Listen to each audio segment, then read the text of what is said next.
পৃথিবীর সবথেকে বড় ম্যানগ্রোভ ফরেস্ট হচ্ছে আমাদের এই সুন্দরবন। নিজের দেশে এত কাছে হওয়ার পরেও জায়গাটি দেখা কিংবা ঘুরতে যাওয়াটা যেন হয়েই উঠছিল না। অনেকবার পরিকল্পনা করেও যাওয়া হচ্ছিল না। শিপে করে সুন্দরবনের গভীরে ঘোরার সুযোগটা না পেলেও সুন্দরবনের পশুর নদীর একদম কাছে কিছু নতুন নতুন ইকো রিসোর্ট হয়েছে। সেগুলো থেকে কিছুটা হলেও সুন্দরবনের সৌন্দর্য উপভোগ করার সুযোগ রয়েছে। তাই এবার পরিকল্পনা করেই যাত্রা শুরু করে দিলাম। আমরা কিভাবে সুন্দরবনে গেলাম, সেখানে কোন রিসোর্টে উঠেছিলাম, সেগুলোতে খরচ কেমন ছিল, রিসোর্টে থাকার পাশাপাশি আর কি কি দেখার সুযোগ রয়েছে, কেমন ছিল প্রথমবার সুন্দরবন ভ্রমণের অভিজ্ঞতা, এসব কিছুই একদম শুরু থেকে শেষ পর্যন্ত আপনারা জানতে পারবেন এই ভিডিওটি প্রথম থেকে শেষ পর্যন্ত দেখলে। আশা করছি এই ভিডিওটি দেখার পরে আপনাদের সুন্দরবন ভ্রমণ নিয়ে আর কোনো কনফিউশন থাকবে না। তাহলে চলুন আপনাদেরকে সাথে নিয়েই আমরা 2 দিন 1 রাতের সুন্দরবন সফর করে আসি। আমাদের সুন্দরবনের যাত্রাটা শুরু হয়েছিল সোনালী পরিবহনের সাথে। জনপ্রতি 270 টাকার টিকিট করে আমরা বাসে উঠে পড়ি। তবে 270 টাকার টিকিটে আমরা কিন্তু মংলা বন্দর পর্যন্ত যেতে পারছি না। আমাদেরকে নামতে হবে কাটাখালী। এবার কাটাখালী কেন নামতে হবে এই বিষয়ে বিস্তারিত ভিডিওতে যেতে যেতে বলছি। আমাদের বাস কিন্তু ইতোমধ্যে ছেড়ে দিয়েছে।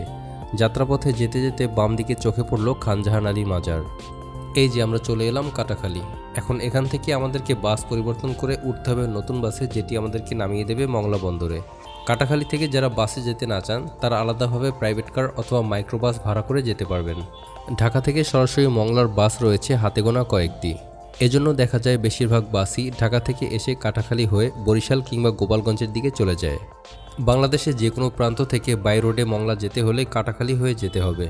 তাই যারা সরাসরি মংলার বাস না পাবেন তারা এই কাটাখালী নেমে এখান থেকে অন্য বাসে অথবা কারে করে সরাসরি মংলা যেতে পারবেন। ঢাকা থেকে এই কাটাখালী বাস স্ট্যান্ড পর্যন্ত এসি নন এসি ভেদে বাস ভাড়া হচ্ছে 500 থেকে 800 টাকা পর্যন্ত। আমরা যেহেতু বরিশাল থেকে এসেছি, বরিশাল রূপাতলী বাস স্ট্যান্ড থেকে এই কাটাখালী বাস স্ট্যান্ড পর্যন্ত আমাদের জনপ্রতি ভাড়া পড়েছে 270 টাকা। আর এই কাটাখালী বাস স্ট্যান্ড থেকে মংলা বাস স্ট্যান্ড পর্যন্ত বাস ভাড়া হচ্ছে জনপ্রতি মাত্র 60 টাকা। ঢাকা কিংবা বাংলাদেশের যে কোনো প্রান্ত থেকে বাই রোডে মংলা বন্দরে কিভাবে আসবেন সেই বিষয়ে বিস্তারিত বলতে বলতে আমরা মংলা বন্দরে চলে এলাম। এটি হচ্ছে মংলা বাস স্ট্যান্ড। বাস স্ট্যান্ডের একদম সাথেই নৌকাঘাট ও ফেরিঘাট। আমাদেরকে ঘাট থেকে পিক আপ করার টাইম ছিল 12টা। আমরা ঠিক সময়ের মধ্যেই ঘাটে চলে আসি। ঘাটে এসে মাঝিকে ফোন দিতেই মাঝি নৌকা নিয়ে এই পারে চলে আসে আমাদেরকে পিক করার জন্য। নৌকা ঘাটে ফেরার সাথে সাথেই আমরা আমাদের মালপত্র নিয়ে নৌকায় উঠে বসে পড়ি। আশেপাশে বিভিন্ন রিসোর্টের নৌকাগুলো ছিল। আমাদের রিসোর্টের নৌকাতে আমরা যাত্রী ছিলাম মাত্র 7 জন। আরও 6 জন আসার কথা ছিল, কিন্তু তারা এখনও ঘাটে এসে পৌঁছাতে পারেনি। তাই তাদের জন্য আর অপেক্ষা না করে আমাদের নৌকা ছেড়ে দেয়। নৌকা জার্নি তো সবসময় সবার কাছে অনেক পছন্দের। আর এরকম একটা পরিবেশ যেখানে ছোট খালের মধ্যে দিয়ে নৌকা চলছে আর 2 দিকে জঙ্গল, সেক্ষেত্রে যাত্রাটা আরও বেশি উপভোগের হয়ে ওঠে। আঁকাবাঁকা খালের ভেতর থেকে নৌকাটা চলছিল আর জঙ্গলের ভিতরে আরও ছোট ছোট অনেকগুলো খাল দেখা যাচ্ছিল, যেগুলোকে আমরা দেখছিলাম। আমাদের রিসোর্টটা যেহেতু শুরুর দিকে ছিল তাই বেশি একটা সময় লাগেনি। মাত্র 1.5 ঘন্টার নৌকা জার্নি করেই আমরা আমাদের রিসোর্টের কাছে পৌঁছে যাই। নৌকা ঘাটে বেরার সাথে সাথেই আমরা আমাদের সকল মালামাল নিয়ে নেমে আসি। রিসোর্টে প্রবেশ করার সাথে সাথেই তারা আমাদের সকলকে একটা ওয়েলকাম ড্রিঙ্কস দিল। চলুন ওয়েলকাম ড্রিঙ্কসটা খাওয়ার পরে একটু এনার্জেটিক হয়ে সিনেমেটিক ভিউতে আপনাদেরকে রিসোর্টের কিছু ইন্টেরিয়র দেখিয়ে আসি।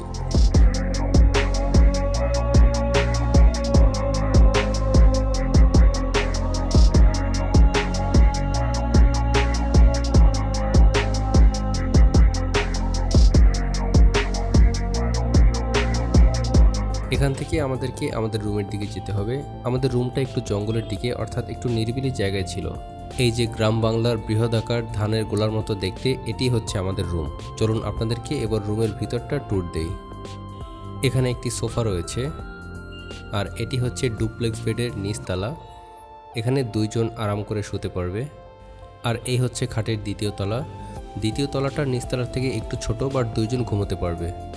এখানে ছোট্ট একটা টেবিল ছিল, টেবিলের উপরে একটি আয়নাও ছিল। এছাড়া কমপ্লিমেন্টারি যা যা থাকে, আমরা যেহেতু 4 জন ছিলাম আমাদেরকে 4টা শ্যাম্পু, 4টা ব্রাশ, 2টা সাবান, টিস্যু, 2টা টাওয়াল ছিল, একটি জায়নামাজ ছিল। কমপ্লিমেন্টারি যা যা প্রয়োজন সব কিছুই তারা দিয়েছিল। একটি টেবিল ফ্যান আছে আর উপরে যারা ঘুমাবে তাদের জন্য একটি টেবিল ফ্যানের মতোই সিলিং ফ্যান। আর এটা হচ্ছে ওয়াশরুম। ওয়াশরুমটা অনেক বড় ছিল। সাইডে একটা জানালা ছিল, এই জানালা থেকে পিছন দিকটা দেখা যাচ্ছে। আর এই রুমে যারা থাকবে তাদের জন্য এখান থেকে একটা মাচা করে এরকম বসার জায়গা আছে, যেখানে এই রুমের ছাড়া অন্য কেউ আসতে পারবে না। এই রুমটা বেসিক্যালি হচ্ছে 8 থেকে 10 জনের বড় গ্রুপের জন্য, কিন্তু আমরা এই রুমে ওঠার কারণ হলো আমরা চাচ্ছিলাম একসাথে থাকার জন্য, বাট 4 জনের থাকার জন্য কোনো রুম ফাঁকা ছিল না, তাই আমরা এই রুমটা নিয়েছিলাম। চলুন এবার আপনাদেরকে দেখিয়ে আসি এই রিসোর্টের সবথেকে ইন্টারেস্টিং যে পার্টটি, এর ডাইনিং এরিয়াটি। এর ডাইনিং এরিয়াটির নাম হচ্ছে কেওড়া ডাইন।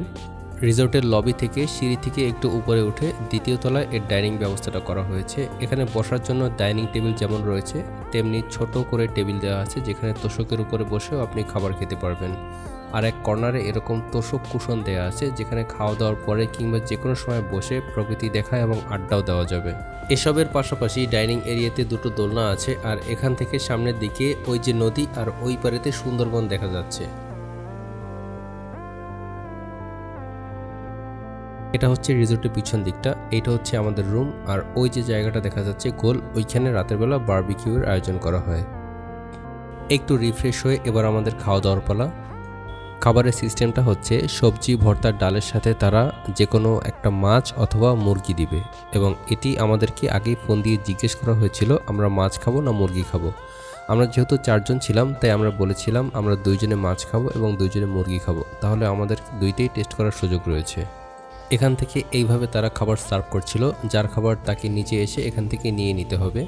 আমরা যেহেতু ছোট টেবিলে তোষকের উপরে বসে খাবো, তাই আমরা 4 জনের খাবার আলাদা ছোট ফ্রিজে একবারে নিয়ে নিলাম, যাতে বারবারে উঠে আসতে না হয়। মাছ অথবা মুরগি দুটোরই সাইজ বেশ ভালোই বড় ছিল। খাবারের টেস্টও যথেষ্ট ভালো ছিল, কোনোভাবেই কোনো ত্রুটি ধরার সুযোগ নেই। আমরা যেহেতু অনেক জার্নি করেছি, ক্ষুধাও ছিল পেটে, তাই সকলে মিলে পেট পুরে খাবার খেলাম। A few moments later. খাওয়া দাওয়া শেষ করে আমরা মাত্র 30 মিনিট বিশ্রামের সুযোগ পেলাম, কেননা সন্ধে তাড়াতাড়ি হয়ে যাচ্ছে। এখন আমরা সবাই ক্যানেল ক্রুজিংয়ে যাব। আমরা 4 জনেই তৈরি হয়ে সম্পূর্ণ প্রস্তুতি নিয়ে উঠে পড়ি এই ছোট নৌকায়। ধীরে ধীরে ভাটা শুরু হয়েছে, তাই নদীর পানি অনেকটা কমতে শুরু করেছে। আসলে এই ক্যানেল ক্রুজিং যেটা রয়েছে সেটা নৌকায় করে বনের গভীরে যে আমাদেরকে নিয়ে যাওয়া হবে বিষয়টা এমন না। আমরা যে নৌকায় যে নদীতে করে এই রিসোর্টে এসেছি সেই নদীতেই একটু সামনের দিকে নৌকায় করে আমাদেরকে ঘুরিয়ে দেখানো হয়, তবে একদম পাড় থেকে নৌকা চালানো হয়, যেটাতে আপনি বনের সব কিছু অনেক কাছ থেকে দেখতে পাবেন। তবে এক পর্যায়ে আমরা বড় নদীটি ছেড়ে ছোট একটি খালের ভিতরে প্রবেশ করি সুন্দরবনকে আরও কাছ থেকে দেখার জন্য। তবে এই খালের ভিতরে প্রবেশের পরে খালের 2 পার এতটাই কাছে ছিল আর একদম ছমছমে পরিবেশ, সকলের মনেই একটু ভয় ভয় করতে লাগলো। ছোট এই খালটির শাখা থেকে আরও একটি ছোট খাল দেখা যাচ্ছিল, কিন্তু আমাদের কারোরই সাহস হয়নি সেই খালটির ভিতরে নৌকা নিয়ে প্রবেশ করার। যেহেতু সন্ধ্যা হয়ে আসছিল তাই আমরা আর সাহস করে বেশি সময় নদীতে না থেকে রিসোর্টে ফিরে আসি। সন্ধ্যার সময় রিসোর্টের ভিতরের পরিবেশটা একদম মনোরম ছিল। চারিদিকটা সম্পূর্ণ নিশ্চুপ, কোথাও থেকে কোনো শব্দ আসছে না, শুধু পাখির কিচিরমিচির আর আশেপাশের জঙ্গল থেকে পোকামাকড়ের ডাক শোনা যাচ্ছিল। আমার একটু ইচ্ছে হলো নদীর পাড়ে এভাবে শুয়ে থেকে ঘন জঙ্গলটা দেখার। রাতের বেলা সকল লাইটগুলো জ্বালিয়ে দেওয়ার পরে রিসোর্টটাও যেন এক অন্য রকমের রূপ ধারণ করলো। সন্ধ্যার সময় তারা আমাদেরকে একটা নাস্তা দিল, যেটা মেনু ছিল নুডলস অ্যান্ড ভেজিটেবল পাকোড়া। নাস্তা করার পরে আমরা হাঁটতে হাঁটতে একটু রিসোর্টের পিছনে দিয়ে গেলাম। সেখানে রিসোর্টের পিছনেই একটা দোকান আছে, যদি কেউ চা সিগারেট খেতে চান এখান থেকে খেতে পারবেন। অনেকে সময় কাটানোর জন্য ক্যারাম খেলছিল, আমিও একটি দোলনায় বসে কিছুটা সময় দোল খাচ্ছিলাম। রাতের খাবারের জন্য এখানে বারবিকিউয়ের আয়োজন করা হয়েছে। রাতের খাবারের জন্য কয়েকটি অপশন রয়েছে, মাছ অথবা হাঁসের মাংস অথবা বারবিকিউ, যে কোনো একটা সিলেক্ট করতে হবে। আমাদের সকলেরই আগে থেকে ইচ্ছা ছিল যে আমরা হাঁসের মাংস দিয়ে ডিনার করব, তাই আমরা বারবিকিউটা স্কিপ করে হাঁসের মাংসর অর্ডার করি। চলুন আপনাদেরকে দেখাই আমাদের ডিনারের মেনুতে কী কী ছিল। যারা বারবিকিউ খাবে তাদের জন্য তো অবশ্যই বারবিকিউ, আর যারা ভাত খাবে তাদের জন্য রয়েছে ভর্তা, সবজি, ডাল ও হাঁসের মাংস। হাঁসের মাংসটা অনেক মজার ছিল, আমরা সকলেই প্রায় চেটেপুটে সব খেয়ে নিয়েছি। সুন্দরী ইকো রিসোর্ট থেকে আপনাদেরকে দ্বিতীয় দিনের শুভ সকাল জানাচ্ছি। যেমন সুন্দর ছিল সন্ধ্যা কিংবা রাতের পরিবেশ, ঠিক তেমনি প্রকৃতি আমাদেরকে খুব সুন্দর একটি সকাল উপহার দিল। সকালবেলা উঠে আমরা কিছু ছবি তুলে চলে যাই সকালের নাস্তার জন্য। সকালবেলার নাস্তা হচ্ছে আনলিমিটেড ডিম ভাজি, বেগুন ভাজি, সালাদ ও খিচুড়ি। খিচুড়ি এমনিতেই আমি খুব পছন্দ করি, আর এখানে যেহেতু বেগুন ভাজি আর ডিম ভাজি ছিল তাই মনে হচ্ছিল এরা যেন আমার কথা চিন্তা করেই নাস্তায় এই মেনুটি রেখেছে। আমাদের যেহেতু আজকে দুপুরেই চলে যেতে হবে, তাই খাওয়া দাওয়া শেষ করে গেলাম আপনাদেরকে আরেকটি রুম দেখানোর জন্য। এই রুমটির নাম হচ্ছে রেইন ক্যাসেল। এই রুমটির দ্বিতীয় তলায়। রুমটিতে রয়েছে একটি ডাবল বেড, এসি, একটি মিনি শোকেস, একটি বেড সাইড টেবিল, 2টা বারান্দা ও একটি বড় অ্যাটাচড ওয়াশরুম। দুটো বারান্দা থেকে অনেক সুন্দর ভিউ দেখা যায়। এই বারান্দার যে গ্রাউন্ডটা রয়েছে অর্থাৎ নিচে, এটা হ্যামকের মতো তৈরি করা হয়েছে। এখানে বসে সুন্দর সময় পার করা যাবে। আর সেকেন্ড যে বারান্দাটা, এটার ফ্লোরটা হচ্ছে কাঠের। এখান থেকে নদী, বন সব কিছুই দেখা যায়।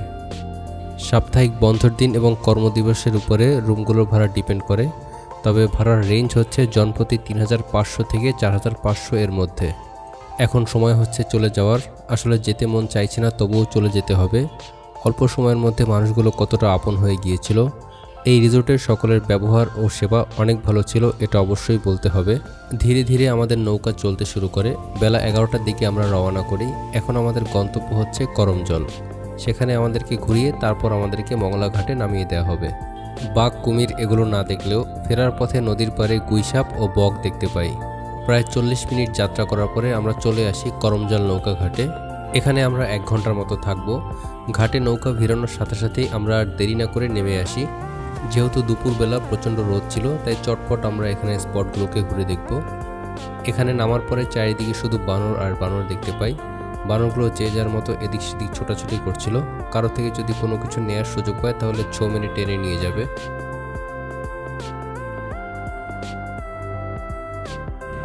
কাছে যাও না, কোনোভাবেই না। হ্যাঁ, করমজলের এন্ট্রি ফি হচ্ছে জনপ্রতি 46 টাকা। তবে বাড়তি কোনো সেবা নিতে চাইলে তার মূল্য তালিকাও এখানে দেওয়া আছে। টিকিট কেটে আমরা সকলেই ভিতরে প্রবেশ করে আগে চলে যাই হরিণের খাঁচার কাছে।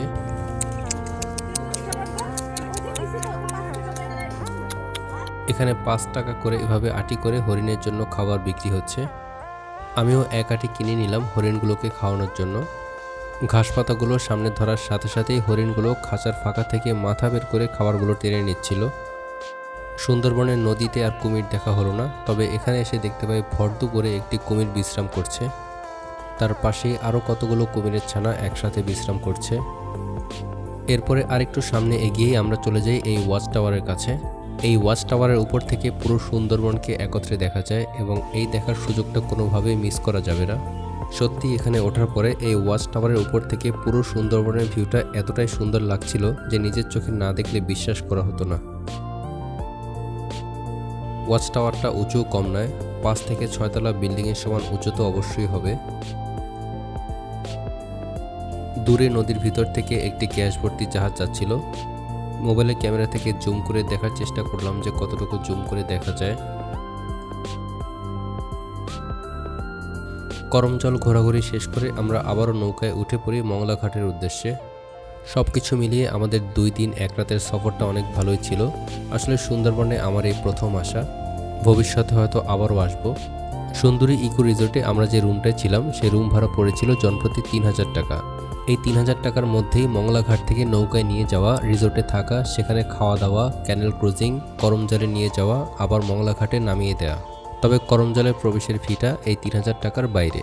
আমরা চলে এলাম মংলা বাস স্ট্যান্ডে। এখান থেকে আমরা বাসে করে চলে যাব কাটাখালী বাস স্ট্যান্ড। সেখান থেকে আমরা চলে যাব যে যার গন্তব্যে। এই সংক্ষিপ্ত ভ্রমণের মধ্যে আমরা কম বেশি কিছু ছবি তুলেছি, যেটা আপনাদের সাথে শেয়ার করছি।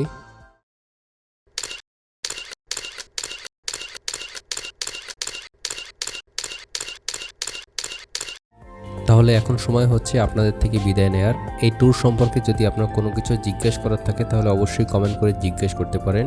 সুন্দরী ইকো রিসোর্টের নাম্বার ভিডিও ডেসক্রিপশনে দেওয়া থাকবে। আর অবশ্যই ভিডিওটি দেখে ভালো লাগলে একটি লাইক দিয়ে চ্যানেলটিকে সাবস্ক্রাইব করতে পারেন। তাহলে আজকের মতো বিদায় নিচ্ছি। আবারও দেখা হবে পরবর্তী নতুন কোনো ভিডিওতে। ততক্ষণ পর্যন্ত ভালো থাকবেন, সুস্থ থাকবেন। আল্লাহ হাফেজ।